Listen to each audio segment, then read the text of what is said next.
Bore क्यों हो गए? नीरज नहीं था बात करने के लिए? कहा भाभी, आप गए और दूसरे ही दिन नीरज भैया भी आउट ऑफ स्टेशन चले गए और कल ही लौटे।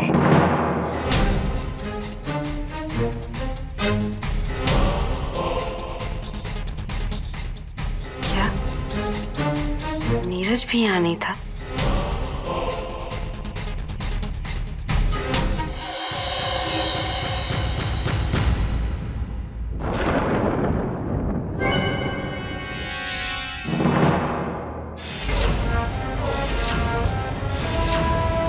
हाँ डैड, प्लीज डू दैट।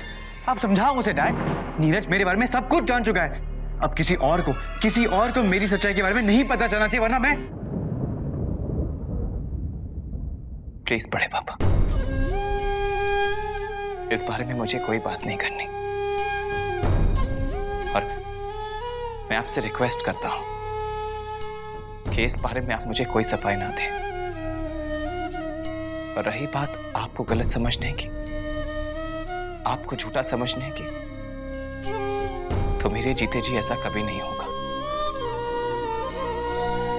मैं कल भी आपकी इज्जत करता था और आज भी आपकी उतनी ही इज्जत करता हूं। लेकिन बस इस वक्त मुझे कुछ वक्त चाहिए।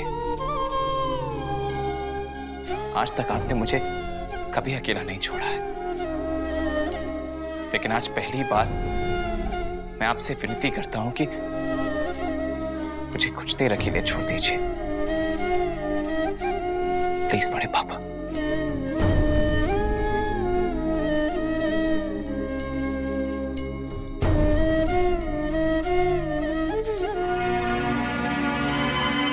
आजकल आप बहुत थके थके से लग रहे हो। ऑफिस में बहुत काम है क्या?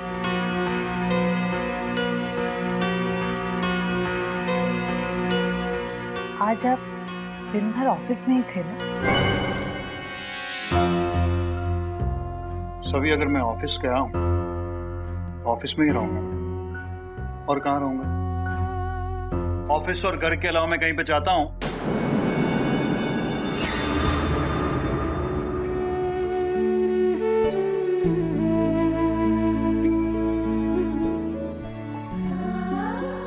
शादी के इतने सालों में उन्होंने आज तक मुझसे कभी झूठ नहीं कहा। फिर आज क्या मजबूरी है कि उस मालती के लिए इन्होंने मुझसे सच छुपा के रखा है? आखिर क्या राज क्या है इन सब के पीछे? बताइए सबको मेरी सच्चाई, अपनी औलाद की सच्चाई डैड, अपनी औलाद की सच्चाई। बुलाइए बुलाइए सबको, हाँ बुलाइए सबको।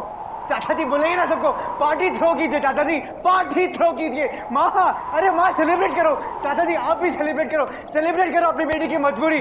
डैड डैड तालियां बजनी चाहिए डैड, तालियां बजेगी अपनी बेटी की हालत और उसकी हालत पर। चाचा जी तालियां बजेगी, तालियां। अरे माँ सेलिब्रेट करो, आप लोग यही चाहते ना? हाँ चाचा जी, हाँ सेलिब्रेट करो, तालियां। डैड आप यही चाहते थे ना?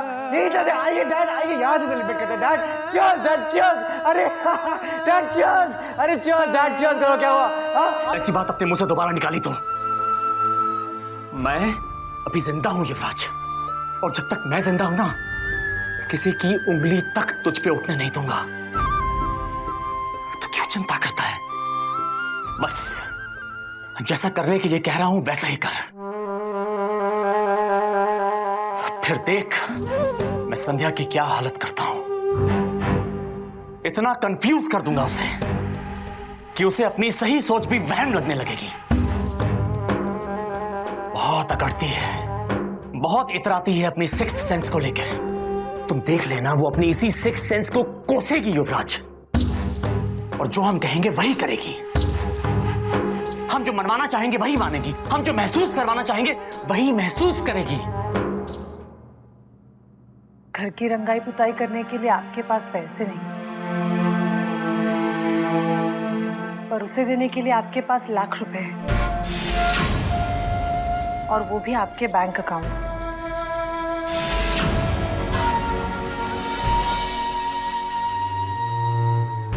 ये सब तुम्हें कैसे पता चला सभी? वो डॉक्टर लोग क्या करता है, डीएनए शीएनए टेस्ट सब मालूम है अपन को। अगर तुमको मांगता है अपन वो रिपोर्ट भी निकालेगा, लेकिन फिर इधर नहीं, सीधा कोर्ट में दिखाएगा तेरे को। और उस बुड्ढे की सारी बेटी लोग को भी उधर ही बुलाएगा अपन। अरे उनको भी तो मालूम गिरना मांगता ना कि उनका मरेला बाप क्या काला कांडी करके गया। देखिए, आप ऐसा मत करना प्लीज। आप मुझे बताइए ना, आप लोग को क्या चाहिए? चल ठीक है, अभी तू उस बुड्ढे का प्रॉपर्टी में से मालती को बराबर का हिस्सा दिला। नहीं नहीं नहीं, ऐसा हरगिज नहीं हो सकता है। आप लोग को अगर कुछ पैसा वैसा चाहिए तो कहिए, लेकिन प्रॉपर्टी में हिस्सा आप क्या बात कर रहे हो? अच्छा चल एक काम कर, तू अपन लोग को 10 लाख रुपया दे दे और अपन के लिए एक अच्छा सा नौकरी जुगाड़ करके दे दे। बाकी सब अपन संभाल लेगा, चिंता मत कर। 10 लाख? क्यों जमता नहीं क्या? तो अपन अंदर जाके बता। नहीं, नहीं, नहीं, देखो मैं कोशिश करता हूँ ना। अरे कोशिश? देखिए, इतना बड़ा अमाउंट में एक साथ नहीं दे सकता हूँ। मैं धीरे धीरे करके आपको दे दूंगा ना, प्लीज। आप बिना बोले हमारे कदमों की आहट तक पहचान सकती है। इतनी बड़ी हवेली में कौन सी चीज कहां रखी है उसे सब मालूम है। कौन कहां बैठा है, कितने कदम दूर बैठा है, वो सही सही अंदाजा लगा सकती है अपनी इसी सिक्स्थ सेंस की वजह से। फिर एक होटल के छोटे से कमरे में वो कैसे नहीं पहचानती कि युवराज है कि नीरज है। नीरज के छूते ही संध्या को यह एहसास हो गया था, कमरे में युवराज नहीं नीरज बैठा हुआ है।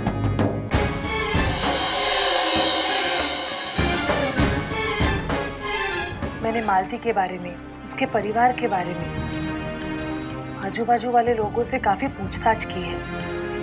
उन लोगों ने मुझे बताया है कि ये मालती का गुंडा भाई कोई काम धंधा नहीं करता, अपनी माँ को साथ लेके भोले भाले लोगों को फंसाकर पैसे लूटता है और उनकी बहन यानी मालती को मजबूरन उनका साथ भी देना पड़ रहा है। लोगों ने मुझे ये भी बताया है कि मालती तो एक शादीशुदा औरत है, उसके पेट में जो बच्चा है वो उसके पति का है, लेकिन उसका पति ये मालती के माँ और भाई से तंग आकर उसे छोड़कर चला गया है। क्या?